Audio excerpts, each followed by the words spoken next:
Hi hello welcome to our channel smart life Shri. అందరు ఎలా ఉన్నారండి? సండే అంటేనే ఆట విడుపు.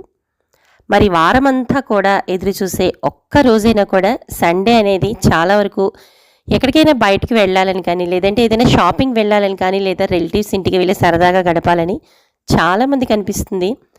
ఇప్పుడు ఉన్న ఈ బిజీ లైఫ్లో వచ్చే వారానికి ఒక్కరోజు గడపడం కూడా చాలా కష్టమైపోతుందండి. పిల్లలు చదువులు పెద్ద పెద్ద చదువులకు వచ్చేసిన పిల్లలు ఉన్న ఇళ్లల్లో చిన్నపిల్లలు అయితే చిన్నపిల్లలకి చేసే పనులు వాటితోనే శ్రమతోనే అయితే ఎక్కువగా మనం వారంలో ఒక్కరోజు వచ్చే సండేని కూడా సరదాగా గడపలేకపోతున్నాం. కోర్స్ అందులో మేము ఉన్నాం అనుకోండి, కానీ అప్పుడప్పుడు అయినా కూడా ఒక్కసారైనా కూడా బయటికి వెళ్తే ఆ రిలాక్సే వేరబ్బా కదండి. అందుకే ఈరోజు సండే అయితే ప్లాన్ చేసుకుని, అంటే వన్ డే ముందే అనుకున్నామండి ఈరోజు ఎలా అయినా కూడా ప్లాన్ చేసుకుని వెళ్ళాలి రేపు సండే అని చెప్పి. ఎక్కడికి వెళ్ళాలి అంటే వెళ్ళాలని అనిపిస్తుంది, కానీ ఎక్కడికి వెళ్ళాలో కొన్ని కొన్ని ప్లేసెస్ మనకు తెలియవు. ఎందుకంటే అన్నీ దగ్గరగా ఉన్నవన్నీ చూసేస్తూ ఉంటాం, లేదంటే బయటకు వెళ్ళే ప్లేసెస్ కూడా ఆల్మోస్ట్ లాంగ్ అయిపోతూ ఉంటాయి. కానీ ఒక్కసారైనా కూడా ఫ్యామిలీతో వీక్లీ వన్స్ ఒకసారైనా, అంటే మేము చాలా రోజులైతే అయిపోయిందండి బయటికి వెళ్ళి. అందుకే మా పెద్ద అబ్బాయి ఎగ్జామ్స్ అయిపోయింది కాబట్టి ఈ సండే ఇలా అయితే ప్లాన్ చేసుకున్నామండి. దానికోసం మార్నింగ్ లేచిన తర్వాత మనం అనుకుంటాం ఎక్కడికైనా వెళ్ళాలి అంటే మాత్రం పని అనేది మాత్రం ఎప్పుడు ఉంటూనే ఉంటుందండి. పనికి ఒక కామాయే తప్ప ఫుల్ స్టాప్ అనేది అసలు ఉండదు. అలా అని బయటికి వెళ్ళే పనులు మానేసుకుంటే మాత్రం ఇంట్లో కూడా ఉండడం కష్టమే. ఇంకా అలాంటి వాటి కోసం చక్కటి ప్లానింగ్ చేసుకుని బయలుదేరడం అనేది కూడా ఒక రకంగా మనకి ఆడవాళ్ళకు కూడా చాలా వరకు ఉత్సాహాన్ని ఇస్తుంది. ఎప్పుడూ ఇంట్లో ఉండే మనకి వీక్లీ వన్స్ అవసరం లేదండి, మంత్లీ వన్స్ లేదు ఒక 2 monthsకి ఒకసారైనా కొద్దిపాటి లాంగ్ డిస్టెన్స్ వెళ్తే ఆ ఉత్సాహం మాత్రం ఒక నెలల తరబడి మనకి ఒక బూస్ట్ ఎనర్జీ అనేది ఇస్తుందండి. అలాంటి వారమే ఈరోజు నాకు వచ్చిన ఈరోజు. సో ఈరోజు మార్నింగ్ ఎప్పుడు కూడా నా వీడియోస్లో షేర్ చేస్తుంటాను, పనులకు అనేది ఎప్పుడు కూడా ఫుల్ స్టాప్ పెట్టనండి. మార్నింగ్ లేచి అంటే ఈరోజు వెళ్దాము అని చెప్పి ముందు రోజు అనుకున్నాం కాబట్టి రోజులాగే పడుకున్నానండి. ఎప్పుడు అలానే ఎర్లీగా ఏదో పడుకుని పోవడం అది ఏమి ఉండదు. మార్నింగ్ మాత్రం డైలీ 5కి లేచి, సండే చాలాసార్లు చెప్పాను 6కి లేస్తాను, కానీ సండే కూడా 5కే లేచానండి. లేచి ముందు గదులు అనేవి ఊడ్చుకుని బయట వరండాలో ముగ్గు అనేది పెట్టేసుకున్నాను. ఇంకా అంట్లు అవి తోముకోవడం ముందు రాత్రి చూపించేశాను కదండి, అలా తోముకుని ఉంచుకోవడం వల్లే ఎప్పుడు కూడా, అంటే నా వీడియోస్లో నేను చెప్పేంత వరకు షేర్ చేస్తాను. నాకు మార్నింగ్ ముందు రోజు పనులు అవ్వాలి అంటే నైటే అలా అంట్లు అనేవి క్లీన్ చేసుకుని కౌంటర్ టాప్ అది క్లీన్ చేసి పెట్టుకుంటే నాకు వంట అనేది అయిపోతుంది. ఇక సండే కూడా వంట ఏంటంటారా చెప్తాను. మరి ముందుగా స్నానం అది చేసి వచ్చేయడం నాకు అలవాటు కదండి, అందుకే స్నానం అయితే చేసి వచ్చేసాను. ఇంకా పాలు అది కాచేసి దేవుడికి దీపారాధన చేసుకుని ఇవన్నీ కూడా ఎప్పుడు కూడా మాననండి. ఏదో సండే వచ్చింది, సెలవు వచ్చింది, బంద్ వచ్చింది ఇలాంటివంటూ నాకంటూ ఏముండవు. ఏ రోజైనా కూడా ఒక్కలాగే ఉంటుందండి. కొద్దిగా ఈరోజు బయటికి వెళ్దాము అని ప్లానింగ్ ఉండడం వల్ల మరి 6కి లేచేది 5కే లేచాను. ముందు రోజు చేసుకోవాల్సిన పనులు, అలాగే ఆ రోజు మార్నింగ్ చేసుకోవాల్సిన పనులన్నీ కూడా చూపించాను కదండి, అన్నీ కూడా యాజిటీజ్గా అయిపోయి పిల్లలకి పాలు ఇచ్చేసాను, మా వారికి కాఫీ ఇచ్చేసాను. ఇంకా చెప్పాను కదండి, వెళ్తున్న దారిలో మాకు సరైన రెస్టారెంట్ అంటూ ఉండదండి. అంటే ఎప్పుడు చెప్పాలి అంటే రెస్టారెంట్ ఉన్నా కూడా ఇంట్లో ఇలా చేసుకుని వెళ్ళడం అంటేనే మాకు చాలా ఇష్టమండి. ఇంట్లో చేసుకునేది ఒక పచ్చడన్నమైన, పప్పన్నమైన, చివరికి వేపుడు ముక్కలైన, ఇంట్లో చేసుకునే కొద్దిపాటి రైస్ అనేది బయటికి పెట్టుకెళ్ళి అది తింటే మనకి వెతుక్కోవాల్సిన అవసరం ఉండదు, టైం సేవ్ అవుతుంది. అలాగే మనకి హెల్త్ కూడా మన ఇంట్లోదే కాబట్టి చిందాడు చెప్పుకునే విధంగా ఏ వేపుడు తిన్నా పర్వాలేదు, పచ్చడన్నం తిన్నా పర్వాలేదు, టైంకి ఫుడ్ దొరుకుతుంది. హ్యాపీగా ఫ్యామిలీతో ఎంజాయ్ చేస్తూ ఏ చెట్టు నిండా హ్యాపీగా బయటికి వెళ్ళి గడపడం అనేది కూడా చాలా ఆనందాన్ని ఇస్తుంది. కాబట్టి ఎప్పుడు కూడా నేను ఇంట్లో ఫుడ్ని ప్రిపేర్ చేసి ప్రిఫర్ చేస్తానండి. ఇంకా టైం కూడా చూపిస్తున్నాను మధ్యలో. ఇందాక 6కి పనులు అనేవి స్టార్ట్ చేశాను. ఇప్పుడు ఆల్మోస్ట్ 7:30, 8 అయితే అవుతుంది. మొత్తం ఇల్లంతా కూడా అలా అని ఎలా పడితే అలా వదిలేనండి. బయట ముగ్గు వేసుకోవడం, ఇల్లు ఉడ్చుకోవడం, అంట్లు తోముకోవడం, అలాగే బట్టలు ఆరేసుకోవడం, ఏ పని కూడా కామా అయితే పెట్టనండి, ఫుల్ స్టాపే పెట్టి తీరుతాను. ఎందుకంటే అక్కడితో నా పని అయిపోవాల్సిందే. ఇంకా వచ్చి చేసుకుందాము అంటే మనకి కూడా కొద్దిగా అలసట ఉంటుంది కదా, అందుకే పనులన్నీ ఫటాఫట్ చేసి ఫుల్ స్టాప్ అయితే పెట్టేశానండి పనులకి. ఇంకా వచ్చిన తర్వాత మళ్ళీ స్టార్ట్ చేసుకునే పనులు ఉంటాయి కదా, అవి మరి నెక్స్ట్ వీడియోలో షేర్ చేసుకుందాం. ఈ రోజుకైతే పనులన్నీ చకచకా చేసేసి ఇదిగో ఈ విధంగా అయితే రెడీ అయిపోయానండి. అందులో మేము వెళ్తుంది టెంపుల్స్కి. టెంపుల్ అంటే ప్రకృతి రమణీయతతో కూడిన టెంపుల్స్ కండి. అదొకసారి ఏంటనేది షేర్ చేసిస్తాను. మరి మీరు కూడా నాతో పాటు రండి, వచ్చి టెంపుల్స్ని విజిట్ చేసి స్వామివారి దర్శనాలు చేసుకుని ఇంక చివరి వరకు స్కిప్ చేయకుండా చూసి, కొత్త వాళ్ళైతే సబ్స్క్రైబ్ చేసుకుని పక్కనే ఉన్న బెల్ ఐకాన్ క్లిక్ చేసేయండి. సబ్స్క్రైబర్స్ ప్లీజ్ లైక్ చేసి మాతో పాటు ట్రావెల్ చేసి మీరంతా కూడా స్వామివారి ఆశీస్సులు అందుకోవాలని మనస్ఫూర్తిగా కోరుకుంటూ, మరి ఇదిగోనండి రెడీ అయితే అయిపోయిన ఈ శారీ కట్టుకున్నాను. అనుకోకుండా శారీకి నా హ్యాండ్ బ్యాగ్ కూడా మ్యాచ్ అయిందండి. అందుకనే బాగుంది, ఒకసారి మీతో అయితే షేర్ చేస్తున్నాను. అది అంటే ఇది మాత్రం అనుకోకుండానే జరిగిందండి. ఈ శారీ నేను ఏది ముందుగా అయితే ప్లాన్ చేసుకోనండి. అందుకే అంటే బయటికి వెళ్ళడం కానీ, లేదా ఏ శారీ కట్టుకోవాలి అని కానీ, లేదంటే ఏ హ్యాండ్ బ్యాగ్ పెట్టుకోవాలని కానీ ఇదేది ముందు ప్లానింగ్ అయితే ఉండదండి. కేవలం పనుల విషయంలోనే చేస్తాను తప్ప ఎప్పుడూ కూడా ఇలా చేద్దాం అలా చేద్దామని ట్రావెల్ విషయంలో అయితే ఉండదు. కానీ నేను ఎప్పుడు మైండ్లో నాకు ఉండేది, ఎప్పుడైనా అమ్మవారి టెంపుల్స్ కానీ, అంటే అమ్మవారు ఎలాగా ఉంటారు, మనం అయ్యవారి టెంపుల్స్కి వెళ్ళినప్పుడు పక్కన అమ్మవారు ఎలాగా ఉంటారు, వాటికి మాత్రం నేను ప్రతిసారి మైండ్లో నాకు ఫిక్స్ అయిపోయేది పసుపు కుంకుమ జాకెట్ ముక్క, అలాగే చీర పెట్టుకెళ్ళుకుంటే చీర, గాజులు, ఇలాంటివన్నీ కూడా నేను మాత్రం నాకు ఎదురుగుండా అయితే అంటే నాకు బీరువాలో అయితే పెట్టేసుకుని రెడీగా బ్లౌజ్ ముక్కలు అవి ఉంటాయి కదండి మనకి, ఆ బ్లౌజ్ పీసెస్ అన్నీ రెడీగా అయితే పెట్టుకుంటాను ఎదురుగుండా. ఎందుకంటే ఎప్పుడు ఇలా అనుకోకుండా ట్రావెల్ చేద్దాం అనుకుంటే కంపల్సరీ ఎప్పుడు మేము ఎక్కువగా వెళ్ళాము అంటే ఏదో ఒకటి రెండు తప్ప మిగతా అన్నీ టెంపుల్స్కేనండి. వాతావరణం కూడా సహకరించింది. చూసారా వర్షాలైతే మరి ఎలా దంచుకొట్టాయో మీరు టీవీలో చూసే ఉంటారు.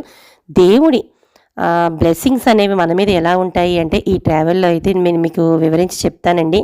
వర్షం అనేది పడుతున్నట్టే అనిపిస్తుంది మనకి, కానీ మాకు మాత్రం ఎలాంటి ఆపద అంటే ఎలాంటి ప్రాబ్లము అనేది రాలేదు ట్రావెల్లో. ఒకసారి అయితే మీతో చూపిస్తాను. ఇక్కడ ఆల్మోస్ట్ మీతో మాట్లాడుతూనే మనం రీచ్ అయిన ఈ టెంపుల్ మీరంతా వినే ఉంటారు, హైదరాబాద్లోని చిలుకూరు బాలాజీ టెంపుల్ అండి. ఫస్ట్ అంటే మేము వెళ్తున్న దారిలో మాకు తగిలేది ఫస్ట్ టెంపుల్ ఏంటంటే ఈ చిలుకూరు బాలాజీ. ఇది కూడా మీ అందరికీ తెలిసే ఉంటుంది, వీసా దేవుడు అని చెప్పి ఈయనకి చాలా వరకు కూడా పేరుంది. ఎక్కువగా విదేశాలకు వెళ్ళే వాళ్ళు వీసా కోసం అప్లై చేసేటప్పుడు ఈ చిలుకూరు బాలాజీ టెంపుల్ అనేది ఖచ్చితంగా విజిట్ చేసి ఒక దర్శనం చేసుకుని ఒకసారి ఆయన చుట్టూ మనకి ప్రదక్షిణం చేసిన తర్వాత మొక్కు ఖచ్చితంగా తీరుతుందండి. తీరిన తర్వాత 108 ప్రదక్షిణాలు చేస్తారు. ఈయనకి వీసాదేవుడని ఎప్పటి నుంచో అయితే మాత్రం ఒక నానుడి అంటే ఆ పేరు అనేది పడిపోయింది. చాలామంది ప్రదక్షిణాలకు ఎక్కువగా ఇంపార్టెన్స్ అండి. ఈ గుళ్ళో దర్శనంతో పాటు ఎక్కువగా ప్రదక్షిణాలకు అయితే ఇంపార్టెన్స్ ఇస్తారు. సో వినే ఉంటారండి దీని కథ ఏంటి అనేది. ఇప్పుడు మనం చెప్పుకునే కన్నా అంటే మనం ఎక్కువగా ఈ మన ట్రావెల్ గురించి మాట్లాడుకుంటున్నాం కాబట్టి దీనికి ఎప్పుడైనా సందర్భం వస్తే నెక్స్ట్ టైం చెప్పుకుందాం. అసలు ఈ చిలుకూరు టెంపుల్ అయితే ఇది వరకు అంటే 20 years బ్యాక్ మా మ్యారేజ్ అయినప్పుడు వచ్చిన కొత్తలో అయితే అసలు ఇలా కూడా లేదండి. ఎంత డెవలప్ చేశారు అంటే అసలు తిరుపతిని తలపించిందండి. షాపులు అయితే అసలు చెప్పనే అక్కర్లేదు. ప్రతి షాపు కూడా అందుబాటులో ఎన్ని షాపులు వచ్చేసాయండి బాబు. నేనైతే మాత్రం కొన్ని పర్చేస్ చేశానండి. కొన్ని దండలు అంటే ఇంటికి మనం పెట్టుకునే డెకరేటివ్ ఐటమ్స్ దండలు, అలాగే చిన్న రోలు, ఇలాంటివి ఒక చిన్న చిన్న బొమ్మలు ఏవో ఉంటే మన ఇంటి డెకరేషన్వి అవన్నీ కూడా కొనుక్కున్నానండి. నెక్స్ట్ నేను చూపిస్తాను. ఇంకా ఇక్కడ దాటుకుని ముందర ఇప్పుడు మీకు వెళ్తున్న ఈ ప్రదేశం అంతా కూడా చాలా వరకు మీకు నచ్చిందని అనుకుంటున్నాను. ప్రకృతితో కూడిన ఈ ప్రదేశం పేరైతే చెప్తానండి. వెళ్తూ ట్రావెల్ చేస్తుంది అయితే ఒక్కసారి ఆకాశం కూడా బాగా మబ్బు పట్టింది. చెప్పాను కదా, దేవుడు మనకి అనుకూలిస్తే వాతావరణం కూడా బాగుంటుంది. అలా అని వర్షాల మధ్య వెళ్ళాం కాబట్టి ఎక్కడా కూడా చిక్కుపోలేదు. బాగుందండి. అనుకోకుండా చేసే ప్రయాణమే ఎప్పుడు కూడా మనకి చాలా వరకు ఆనందాన్ని ఇస్తుంది, ఎంజాయ్మెంట్ని కూడా ఇస్తుంది. ఇంకా ఇప్పుడు వెళ్తున్న ఈ టెంపుల్ గురించి కూడా కొద్దిగా అయితే చెప్పుకుందామండి. హైదరాబాద్లోనే అంటే హైదరాబాద్కి దగ్గరగా ఒక 2 hours జర్నీ అండి, 2.5 hours మా ఇంటి నుంచి. వికారాబాద్ జిల్లా అండి ఇది. అనంతగిరి హిల్స్ అని చెప్పి వినే ఉంటారు. ఇది ప్రకృతికి పెట్టింది మారుపేరండి, అంత బాగుంటుంది. ఇంకా మీకు ఈ వర్షాలలో చెప్పాల్సిన అవసరమే లేదు. ముఖ్యంగా అనంత పద్మనాభ స్వామివారు వెలసిన టెంపులేనండి. దాని యొక్క చరిత్ర కూడా నేను ఇక్కడ ఒక బోర్డు మీద రాసి ఉంది, అది ఇప్పుడు మీకు ఇక్కడ షేర్ చేస్తాను. అనంత పద్మనాభ స్వామి టెంపుల్ దర్శించాలి అంటే మనకి ఆధ్యాత్మికంగాను ఆనందంగాను ఇలా ఫ్యామిలీతో కూడి సరదాగా ఎక్కడికైనా ఒక వెకేషన్గా వెళ్ళాలి, మంచి హాలిడే ట్రిప్ వెళ్ళాలి అంటే మాత్రం ఖచ్చితంగా ఈ అనంతగిరి హిల్స్ అనేది విజిట్ చేయండి. ఎక్కువగా అంటే ఇంట్లో పెద్దవాళ్ళు ఎవరైనా ఉంటే టెంపుల్కి వెళ్ళినట్టు అవుతుంది. అలాగే పిల్లలకి ఇలా నేను ఇప్పుడు చెప్తున్న విధంగా చుట్టుపక్కల చూసే మీకు షేర్ కూడా చేయమంటే ఫస్ట్ స్టార్టింగ్లో కొన్ని ఫొటోస్ కూడా షేర్ చేశాను. అసలు ఇంకా ఆ ఫొటోస్ ఇప్పుడు అందులో ప్రత్యేకించి ఈ ఇన్స్టాగ్రామ్లు, ఫేస్బుక్లు, ఈ యూట్యూబ్ ఇవన్నీ వచ్చేసిన తర్వాత అందరూ కూడా సెల్ఫీస్ తీసుకుని షేర్ చేయడం చేస్తున్నారు. అలాంటి వాళ్ళకైతే చాలా మంచి మంచి లొకేషన్స్ అనేది, ప్రత్యేకించి లొకేషన్ స్పాట్ అనేది ఉందండి. అక్కడికైతే నేను వెళ్ళి తీసుకోలేదు. బట్ అలాంటి వాళ్ళకైతే మాత్రం ఒక పార్కింగ్ ప్లేస్ అనేది ఉంది. అక్కడ నుంచి లోపలికి వెహికల్స్ కూడా వెళ్తే పెట్టేసుకుని, ఇదిగోండి ఇక్కడ మీకు చూపిస్తున్నది ఇదేనండి.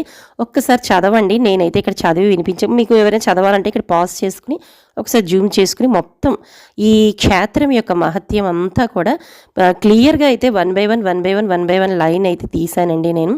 ఒకసారి చదివితే మనకి ఇందులో స్వామివారు వెలిసిన పూర్తి డీటెయిల్స్, అంటే అనంతగా పద్మనాభ స్వామి వారు ఈ వికారాబాద్ దగ్గర ఉన్న ఈ అనంతగిరి హిల్స్లో వెలిసిన స్వామి యొక్క మహత్యం గురించి, క్షేత్ర మహత్యం గురించి పూర్తి వివరాలు అయితే రాసిండే. ఇంకా అమ్మా నాన్నతో కలిసి అయితే వచ్చామండి. వాళ్ళు కూడా మా ఇంటికి దగ్గరలోనే ఉంటారు. సో వాళ్ళని కూడా ఈ టెంపుల్స్ కాబట్టి, అంటే వేరే వేరే మాల్స్ ఇలాంటివి అయితే వాళ్ళకి రావడానికి ఇబ్బంది, కానీ ఇలాగ పుణ్యక్షేత్రాలంటే ఎవరికి రాబుద్ది అవుతుందో చెప్పండి. అందుకని వాళ్ళు కూడా రెడీ అయ్యారు. సరే వస్తాం, మేము కూడా ఎప్పుడు చూడలేదు, చక్కగా స్వామివారి దర్శనం చేసుకోవడానికి అని చెప్పి బయలుదేరారండి. 2 hours జర్నీ అండి. కొద్దిగా కార్లో వెళ్ళాం కాబట్టి కూర్చునే వాళ్ళకైతే ఇబ్బంది అవుతుంది. బట్ ఇక్కడ నుంచి వెహికల్స్లో వెళ్ళడమే బాగుంటుంది. దీని నుంచి మాకు హైదరాబాద్ నుంచి బస్సెస్ కూడా ఉన్నాయండి, తెలుసుకుని వెళ్ళే వాళ్ళకైతే బాగానే ఉంటుంది వెళ్ళడానికి. ఇక మార్నింగ్ నేను చేసిన ఐటమ్స్ ఉన్నాయి కదండి, చూపించాను. కందిపప్పు అనేది పెట్టాను, చిన్న కుక్కర్లో పెట్టాను. అదేవిధంగా పక్కన, అంటే పిల్లలకి ఇష్టము ఎక్కువగా మేము బయటికి వెళ్తే మాత్రం ఆలూ ఫ్రై తొందరగా అయిపోతుంది, టేస్టీగా ఉంటుంది, అన్ని వయసుల వారికి నచ్చుతుంది, కొద్దిగా చల్లబడిన తినడానికి బాగుంటుంది అని చెప్పి ఎక్కువగా ఆలూ ఫ్రైకి ప్రిఫర్ చేస్తానండి. ఒక నెక్స్ట్, అంటే మనకి వినాయక చవితి వెళ్ళిన తర్వాత నెక్స్ట్ వీక్లో మాకు తిరుపతి ప్రయాణం అనేది ఉంది. ఒక సబ్స్క్రైబర్ అయితే అడిగారు, ఎలా మీరు సర్దుతారు అక్క, అంటే మీరు ట్రావెల్ చేసేటప్పుడు ఎలా మీరు సామాన్లు కానీ ఇలాంటివన్నీ కానీ ఒకసారి ట్రావెలింగ్ ప్యాకేజ్ గురించి చెప్పండి అన్నారు. ఖచ్చితంగా షేర్ చేస్తానండి. ఇది ఆ సబ్స్క్రైబర్ చూస్తే మాత్రం తప్పకుండా నెక్స్ట్ వీడియోస్లో అయితే నేను షేర్ చేస్తాను. ఎందుకంటే మాకు నెక్స్ట్ వీక్లో, అంటే మంగళవారమేనండి ప్రయాణం అనేది ఉంది. దానికి 2 రోజుల ముందు నేను సర్దుకుంటున్నప్పుడు ఇవన్నీ కూడా తప్పకుండా నేనైతే షేర్ చేస్తాను. మరి ఎవరు మాత్రం లైక్ చేయడం మర్చిపోవద్దు, చూడడం మాత్రం అసలు మర్చిపోద్దు, చివరి వరకు చూడడం మాత్రం అస్సలు మర్చిపోద్దండి. తక్కువైపోయండి వ్యూస్, ఎందుకో తెలీదు, మరి నాకు వ్యూవర్స్ చూడటం లేదో సబ్స్క్రైబర్స్ చూడటం లేదో తెలియదు, కానీ స్లోగా అయితే మాత్రం డౌన్ అయిపోతుంది. నా ఛానల్ని అందరూ కూడా చూసి మంచి మంచి వీడియోసే పెడతాను కాబట్టి ఎంకరేజ్ చేయాలని, ఛానల్ని పైకి తీసుకురావాలని మనస్ఫూర్తిగా అయితే కోరుకుంటూ, ఇదిగోండి ఆ ప్లేస్కి అయితే వచ్చేసాం. ఇంకా ఇక్కడ ఫోటో షూట్కి అయితే కొదవ లేదనే చెప్పాలండి. మా వారితో అయితే కావాల్సిన ఫోటోలు దిగిపోయాను. ఇది కూలింగ్ గ్లాసెస్ అనుకునేరు కాదండి, రెగ్యులర్గా నేను పెట్టుకునే కళ్ళజోడే. కాకపోతే సమ్మర్కి ఇట్లా కూలింగ్ గ్లాసెస్ లాగా వేయించుకోవటం వల్ల స్పెట్స్ ఎండ తగిలితే చాలు హ్యాపీగా మార్చుకోవాల్సిన అవసరం లేకుండా అప్పటికప్పుడు ఆటోమేటిక్గా నాకు కూలింగ్ అయిపోతూ ఉంటుంది, బ్లాక్ అయిపోతూ ఉంటాయి నా లెన్స్. అందుకనే హ్యాపీగా 2 in 1 అన్నట్టుగా ప్రత్యేకించి నేను స్పెట్స్ మార్చుకోక్కర్లేదండి. నాకు కావాల్సిన ఫోజుల్లో అటు ఇటు. అప్పటికే గాలి చూసారా, ఎక్కువగా కొండ ప్రాంతం వల్ల వర్షం అనేది కూడా స్టార్ట్ అవుతుందండి. చిన్న చిన్న చినుకులు స్టార్ట్ అవుతున్నాయి, ఎండ ఉంది, వర్షము ఉంది. ఇదిగోండి నా స్పెట్స్ని చక్కగా ఇలా పెట్టేసుకుని వెళ్ళి, నాకు ఎక్కువగా ట్రావెలింగ్ అంటే ఇష్టం.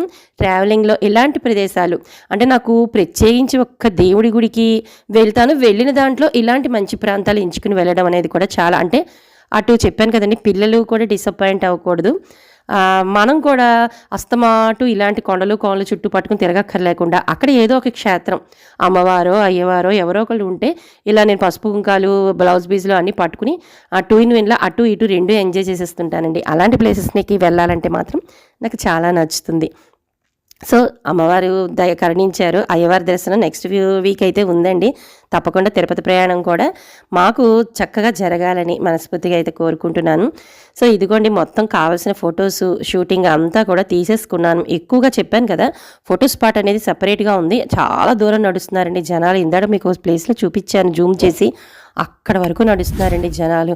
అంత ఓపిక నాకు కూడా లేదు. ఇంకా ట్రావెల్ చేసి రావడం వల్ల కొన్ని ప్లేసెస్ అయితే మీతో షేర్ చేయదలిచాను. కాకపోతే వెళ్ళిన వాళ్ళకి ఓపిక ఉంటే మాత్రం బాగా లోపలికి వెళ్ళి ఫోటో కానీ లేదా షూటింగ్ స్పాట్ అనేది చెప్పాలండి, అంత బాగుంటుంది ఈ అనంతగిరి హిల్స్ అనేవి. తప్పకుండా మాత్రం ఇలాంటి ఇంట్రెస్ట్ ఉండే వాళ్ళు మాత్రం హైదరాబాదులో అంటే ఇప్పటివరకు చూడని వాళ్ళు ఉన్నా, లేదు ఈ వేరే ప్రాంతాల నుంచి ఎవరైనా చూస్తున్నట్లయితే ఈ అనంతగిరి హిల్స్ని మాత్రం మిస్ చేసుకోకండి. పుణ్యానికి పుణ్యం, పురుషార్థం 2 ఎట్ ఏ టైం వస్తాయి. కాకపోతే మబ్బు పట్టి ఉంది, వర్షం కూడా పడడం స్టార్ట్ అయిందండి. కానీ దేవుడి దయ వల్ల చాలా జాగ్రత్తగా ఇంటికి కూడా మేము రీచ్ అయిపోయాం, వచ్చేసాం. ఇంకొక చిన్న ఇన్సిడెంట్ కూడా జరిగిందండి. సడన్‌గా అంటే హైవే మీంచి వెళ్తుంటే మధ్య మధ్యలో చిన్న దారులు వస్తుంటాయి కదా! దాంట్లో చూసుకోకుండా ఒక కారు అతను కూడా సడన్‌గా రైట్‌కి కట్ చేయడంలో మా వారు చిన్న ప్రమాదాన్ని కూడా తప్పించారు. అంటే మనం ఈ హైవే మీద వెళ్తున్నప్పుడు మనం స్పీడ్‌గా వెళ్తున్నాం. అవతల వాళ్ళు మాత్రం చాలా జాగ్రత్తగా చూసుకోవాలి. కానీ అతను ఆగకుండా వెంటనే ఆ చిన్న దారిలోంచి ఇలా బయటికైతే వచ్చేసాడు. పెద్ద వర్షంలో ఏం కనిపించట్లేదండి ఆ వర్షంలో. ఒక్కసారి దేవుడికి తలుచుకుని గుండె ఆగినంత పనయింది. కానీ మేము చేసుకున్న చెప్పాను కదండీ! మనం ఎప్పుడైనా చేసుకునే పుణ్యం మన వెంటే వస్తుందండి. ఎప్పుడు ప్రతి చేసుకున్న ఆ పూజ అయినా లేదంటే దేవనామస్మరణ అయినా లేదు ఇలాంటి పుణ్యక్షేత్రాల దర్శనమైనా మనని ఎప్పుడూ కూడా చల్లగా కాపాడుతుంది. ఇదే నేను ఎప్పటి నుంచో విన్నది, తెలుసుకున్నది, అందరి నుంచి నేర్చుకున్నది కూడా. కాబట్టి పుణ్యం ఊరికే పోదు అంటారు. ఇలాంటి చిన్న చిన్న ప్రమాదాలు కానీ ఏవైనా కూడా మనని తప్పించే అమ్మవారు అందరినీ కూడా కరుణించాలి అని మనస్ఫూర్తిగా అయితే కోరుకుంటున్నాను. పెద్ద వర్షం స్టార్ట్ అయింది. ఎండ వర్షం కూడా ఒక్కొక్కసారి కలిసి వచ్చేస్తున్నప్పుడు మనకి రెయిన్బో వస్తుంటుంది కదండి, అది కూడా మేము ట్రై చేసి చూసాం. మాకు కనబడింది. దాన్ని కూడా నేను షూట్ చేశాను. మీకు ఒకసారి షేర్ చేసేస్తాను. మరి వర్షం అయితే పెద్దదైపోయిందండి. చూశారు కదా, అసలు ఏం కనిపించట్లేదు. అందులో అడవి ప్రాంతం గుయ్యమని ఆ వర్షం సౌండ్ ఇదంతా ఫారెస్ట్ ఏరియా అండి. అందువల్ల ఆ చెట్లు చేమల సౌండ్లో ఈ వెళ్తున్న దారంతా కూడా వర్షంతో అసలు ఏమీ కనిపించకుండా ఒక్కొక్కసారి ఇలాంటివి కూడా భలే మనకి ఆ థ్రిల్లింగ్ని అయితే ఇస్తాయండి. భయంతో కూడుకున్నా కూడా భయానకమైన థ్రిల్లింగ్ని అయితే ఇస్తాయండి. ఇలాంటి ట్రావెల్ కూడా అప్పుడప్పుడు చేస్తే చాలా బాగుంటుంది. అంటే ప్రమాదాలు పొంచి ఉంటాయి కానీ చాలా జాగ్రత్తగా చూసుకుంటే మాత్రం చాలా చాలా మంచి ఆనందాన్ని అనుభవాన్ని ఇస్తాయి. ఇదిగోండి ఫైనల్గా అయితే ఇదిగో రెయిన్బో అయితే చూపించేశాను కదా.